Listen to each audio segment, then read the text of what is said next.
have a DNS. So a deviated septum is one obstruction, one cause of an obstruction. Okay. Second, you can have turbinate hypertrophy, especially if you have constant allergies.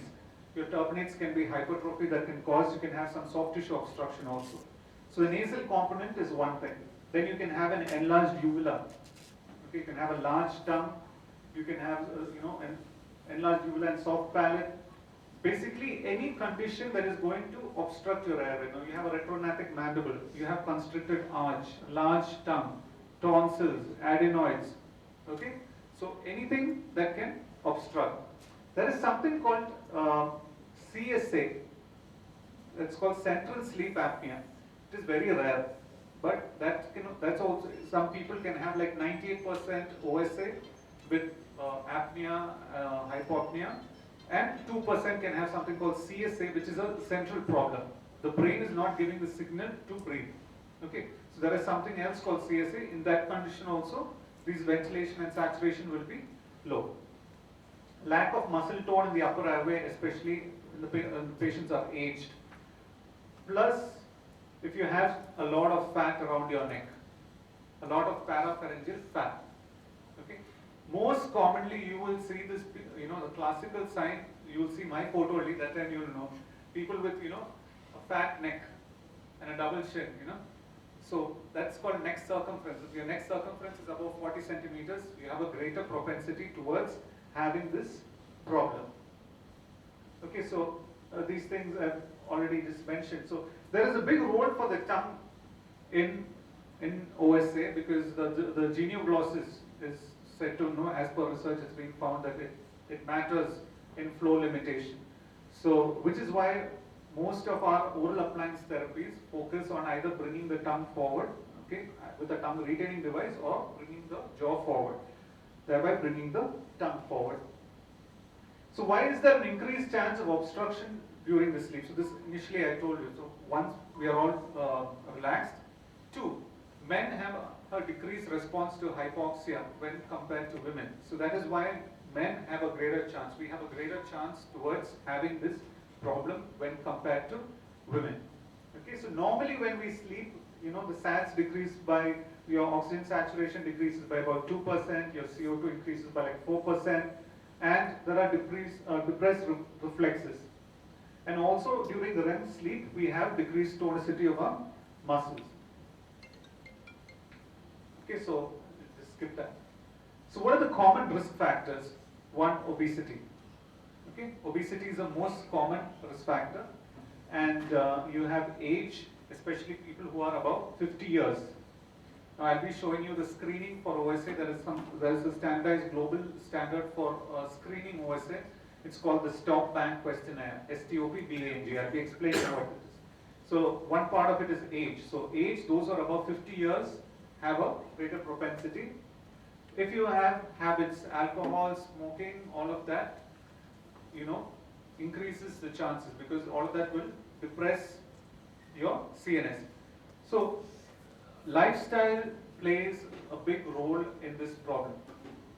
So, if you're not getting enough sleep, getting proper sleep, your food habits, your other habits like smoking, alcohol, all of this can play a bigger role.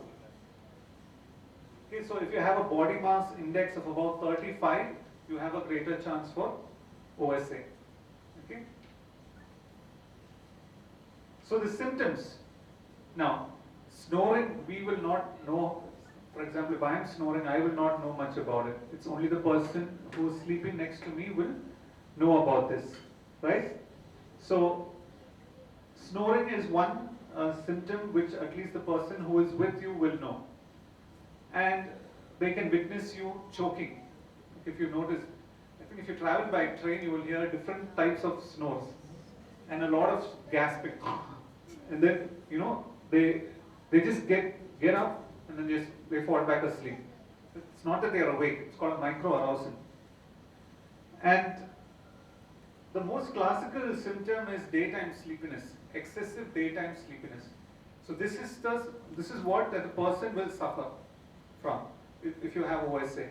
You will feel sleepy at different scenarios. If you're, this is a score, this is a scale used to score daytime sleepiness. It's called the Epworth Sleepiness Scale.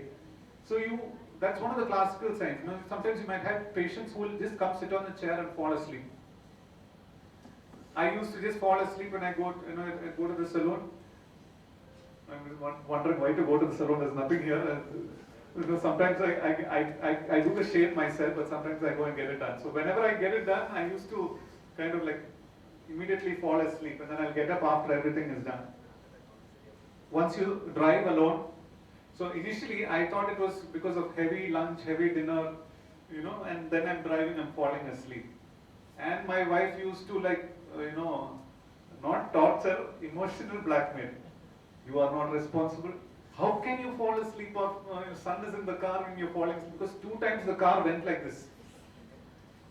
And then she stopped trusting me to go. I said, we'll go for some drive or something. No, it's okay.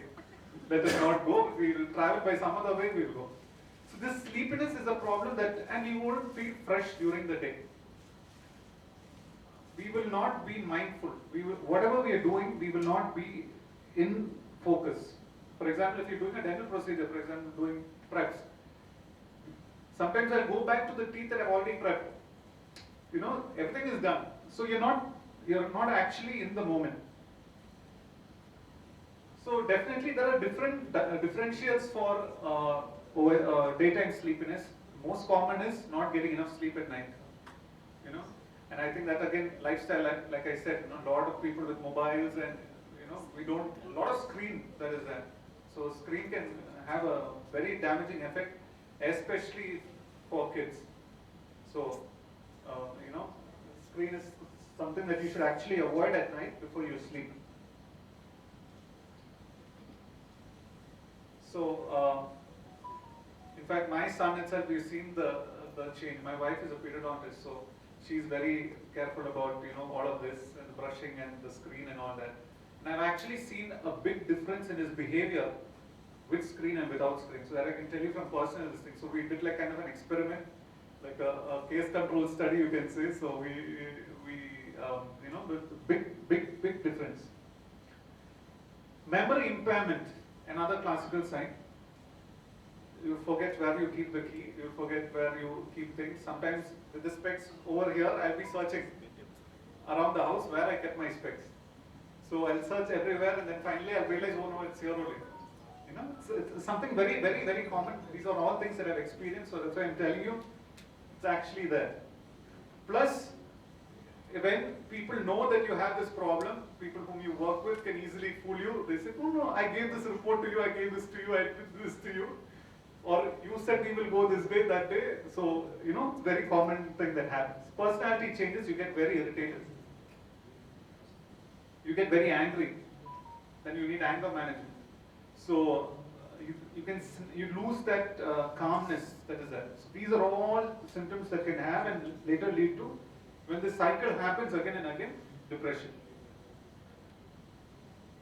So this problem has a lot of systemic consequence. It can affect all systems.